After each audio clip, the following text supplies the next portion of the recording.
So the question is, now that I've stopped drinking and my drinking buddies, like, how is that going to affect our relationship forward? Well, I am known for having a lot of taboo conversations and saying some of the things that people won't just come out and say. And I'm going to say it because I love when we start saying things that are real. And the realness, the reality is that when we quit drinking, most often the relationships that we have with other people, they change. And it's an organic thing. It's just a natural part of the process because as we're changing, we find that we have different interests. So I do come right out and just let everybody know that as you are changing your relationship with alcohol, the overflow is that in your other relationships, there is going to be a shift in them.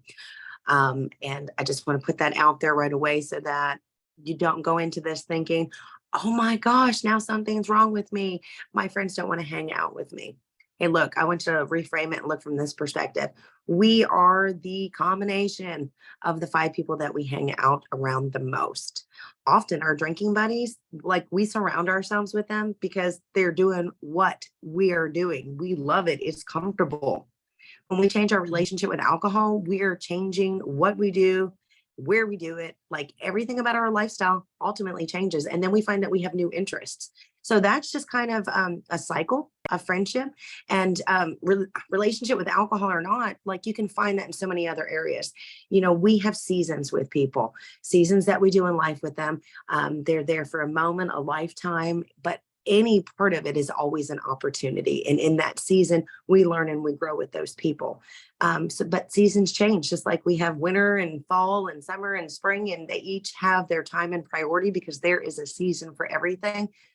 That is a part of the cycle in the friendships with the drinking. I know mine drastically changed. When I first changed my relationship with alcohol, I didn't even want to be around those that were drinking because it wasn't the lifestyle that I wanted to do. And as I got around them, I didn't want to be righteous and self-judging and or whatever and telling people like, you got to do this and you got to do that. That wasn't my business. My business was me.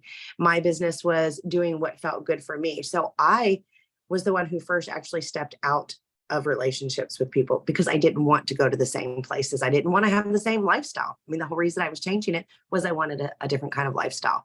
The other things, some more intimate relationships, they did change too, because some of the foundations that I built, what I thought were the most intimate relationships, were actually, they were built on sand.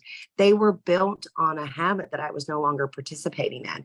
They were built on a schedule of some party places and habits that I no longer wanted to be a part of. So I take responsibility in that, is that I kind of gravitated away from those friendships. Are you going to be lonely in that? That was a question I hear a lot too. And I want to say, again, taboo things, reality. It does feel kind of lonely at first because all of a sudden you're like, wait a minute, everybody I used to hang out with is doing the things I used to do. And now I'm not doing them. What do I do?